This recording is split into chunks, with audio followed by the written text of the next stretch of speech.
You've all probably spent some time in a hotel at one point or another. From the seedy to the glittering ones, there are some little industry secrets, but that doesn't mean they're going to tell you about them. So, we've looked into it and have put together these 10 hotel secrets that they don't want you to know. Amazing! Number 10. Chemical-laden glassware.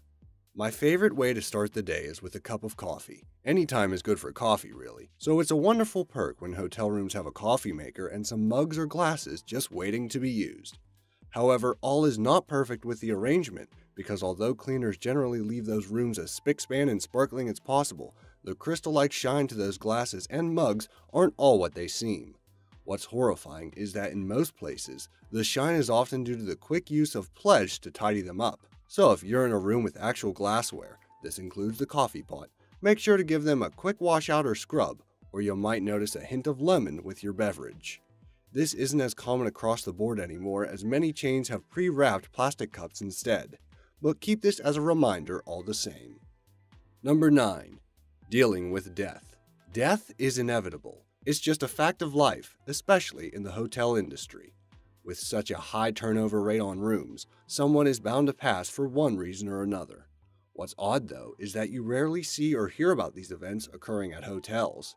That's because most hotels have a lot of local connections, from the police to fire crews and the media. This ensures, or at least helps to ensure, that you don't hear bad reviews or press coming from those hotels that made sure to strengthen those connections. So how do they pull it off when you're already in the place? The bodies are removed through service or employee-only elevators and quickly taken out the back way to waiting ambulances to be transported to their next stop. While that may just sound like day-to-day business and even somewhat respectful for the surviving families, what you may not want to know, however, is, if they're able, hotel staff will have that room turned around and ready for your check-in often as little as 24 hours later. Don't let this gaunt you though. They'll give it a thorough clean through, so at least you'll be able to rest in peace.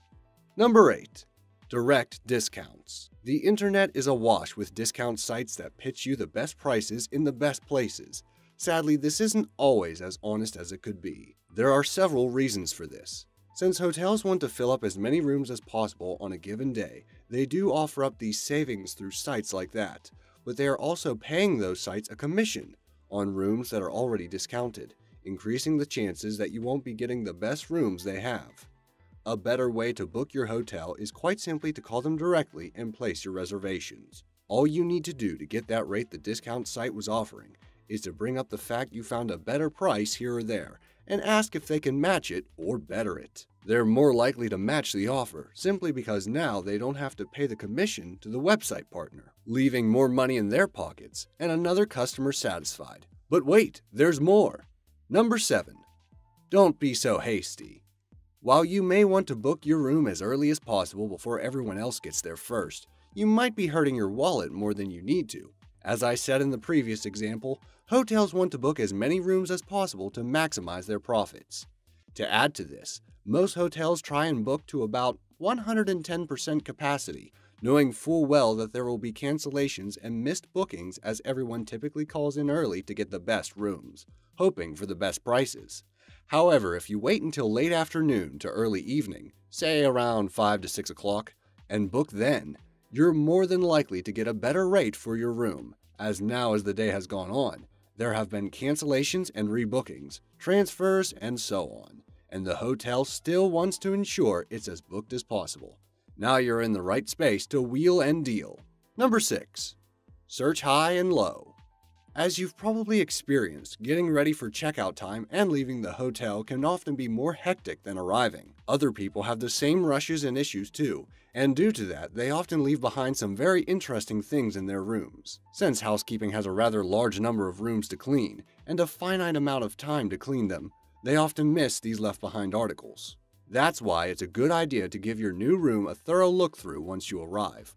Look under the mattress, check behind night tables and desks, under chairs and in cushions. Just generally make sure to clean up after yourself. You might luck out and find a valuable treasure or two. It's really hard to say what you'll find, but the possibilities are as varied as the clientele. Number 5. Tip the gatekeeper. All rooms are the same is probably the biggest lie in the industry. Some have bigger bathrooms, some have bigger TVs or larger room space. Only one person knows that though, and that's the front desk clerk.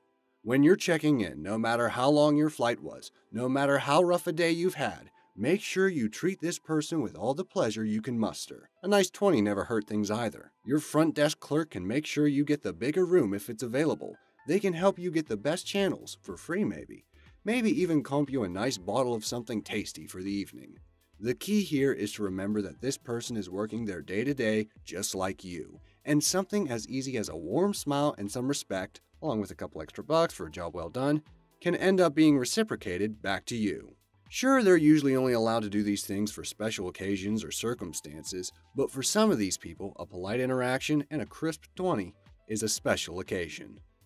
Number 4. A golden key. Have you ever noticed a hotel concierge with golden keys on their labels? This isn't some quaint adornment. It actually represents something quite unique. This is the person you need to see for literally anything you need or want, so long as it's legal. They are members of the Order of Concierge that span the globe. Their mission, and they chose to accept it, is to be the most knowledgeable person in the hotel. They'll know how to get you into that sold-out concert. They'll know where to get the best deals on that curiosity you're interested in finding. These golden keys make it their business to know the ins and outs of virtually anything you could possibly want during your stay. And provided you give them an appropriate amount of time and are willing to spend some money, they will make sure you have everything you need. You don't have to search them out all that hard either. A cursory email or call made to the concierge desk at your hotel could be all you need. And if a Golden Key member happens to work there, you can bet you'll hear from them promptly. Number 3. Not so safe and sound.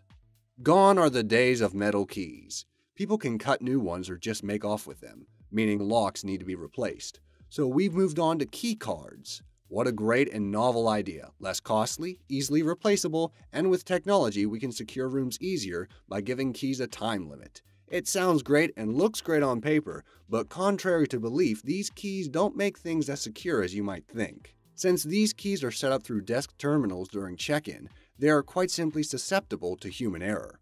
A wrong keystroke here or there and your card might not open your door. Or perhaps it was the vengeful employee. You weren't rude, were you? And they could easily have made one card open the door and another card reset it, meaning your original card won't work again, nor will the second. Barring employee vengeance, the other mishap could be a MasterCard situation. A mistake during check-in could give you a MasterCard that will open every door in the hotel. These are mainly used by staff members for obvious reasons, and shouldn't come into the hands of customers. But it could happen. In fact, one viral video from last year shows a motel in New Mexico just handing out master keys to all paying customers. Number 2. Let's go for a joyride. Valet parking is available at many hotels, and you may want to take advantage of it yourself. Why not? You are treating yourself, right? However, you may want to really read into that valet parking contract before you sign it. Many of those contracts don't leave the hotel liable to any damage to your vehicle, and as such you'll have to handle it yourself, leaving the hotel free to continue business as usual, perhaps with one less valet for a week or so. Number 1. Kick back, relax, and have a snack. Mini bars. Love them or hate them, there they are. Little pre-packaged snack and beverages for your consumption. At ridiculous prices, sure, but sometimes you just want to have a quick snack. However, before indulging, note these few things first. Don't try and replace anything you've used by sneaking your own into the fridge. They usually always find out and charge you anyways. Also, remember to check the seals on any drinks you might decide to open, and let the staff know immediately. Oftentimes, a previous guest opens one, drinks it, and refills it with water, and occasionally urine. Presumably, if it's apple juice. This can be missed by a quick clean and bar check by staff, and you surely don't want to pay for any of that. However, there may be a way out if you decide to gorge yourself on anything in the minibar. Do you know what the most often voided and challenged charges are in hotels? That's right, the minibar. It's really not worth their time to hassle you over a minibar bill. Just remember number 5, be polite, disagree with the charges there, and chances are the clerk will just whip them away. After all, they've got dozens more checkouts to go through, and dozens more minibar disagreements too. So happy snacking! Hopefully, some of these secrets will make your hotel stay more pleasurable for you. And save you some money, too. If you found this video helpful, give this video a like. If you know someone taking a trip soon, share this to them. And if you want to keep up to date on all our weekly vids, subscribe. It's free. Thanks for watching.